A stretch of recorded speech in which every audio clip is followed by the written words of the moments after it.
Mapapawaw ka talaga, pero maaawa ka sa kanyang pag-awit na mula sa kanyang puso.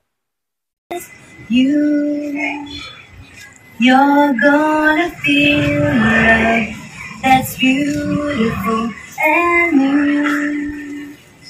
This time I love you even better than I ever did before. And you'll be in my heart forevermore. Muli ay silipin natin at pag-usapan ang mga ganap at drama na nag-viral sa social media. Katulad na lamang ng viral video ng isang babaeng tiyak na mararamdaman mo ang bigat na kanyang pinagdaraanan sa pamamagitan ng kanyang pag-awit. Panoorin po natin.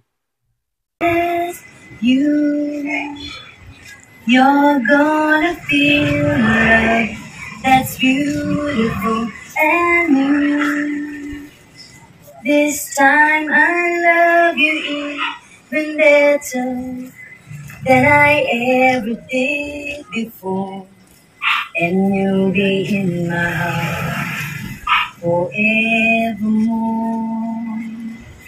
We were just too young to know we fell in love and let it go.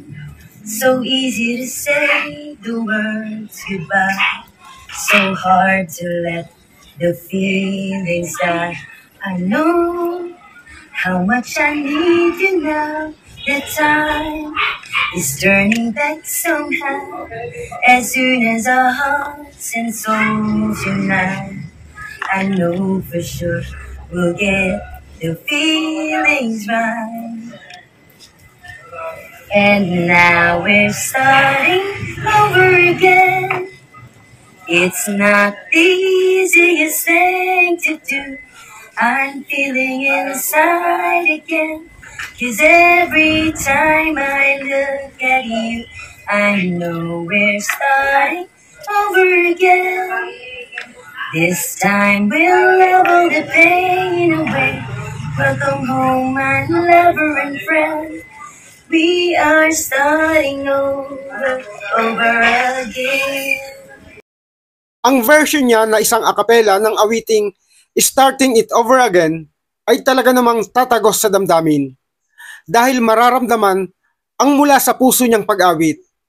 Hindi man siya pinalad sa buhay dahil sa kasalukuyan niyang kalagayan, subalit ang husay niya sa pag-awit ay nangingibabaw. Kaya nga maaaring ang pagkakapansin sa kanya at magkaroon ng viral video sa social media ay magiging daan upang mabago ang kanyang buhay. Narito ang ilang komento ng ating mga kanetizen tungkol sa pag-awit na ginawa ng aling nasa video. May boses talaga siya. Baka singer ito dati. She has a nice voice at mukha rin siyang may pinag-aralan. Halata sa bawat bigkas ng bawat words ng kanta. Sana, matagpuan siya ng kanyang mga kamag-anak at alagaan. Partida, wala pang mic na hawak yan. Ganda ng boses.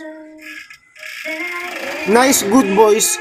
Sana magamit mo pa yung boses mo para maging okay ang buhay mo. God bless, ate. Galing naman. Damang-dama ko yung pagkanta niya. Magandang malaman din ang kwento sa likod ng video na ito. Siyang ating sisikaping alamin dahil tiyak na makulay ang kanyang buhay. Kung paanong ang gaya niya ay umabot sa ganitong kalagayan. Lalo na ayon sa ilang netizen sa kanilang komento ay tila isang taong may pinag-aralan ang kawawang babae. Nakalulungkot na nauwi sa ganito ang kanyang sitwasyon. Kaya pakishare po ng video na ito upang makarating sa mga kakilala o kamag-anak at makita ang kanyang kalagayan. Kaya lagi nating paalala, piliin nating maging mabuting tao upang ang buhay ay mapanuto. Muli, maraming salamat po. Ang inyong suporta, ang aking inspirasyon.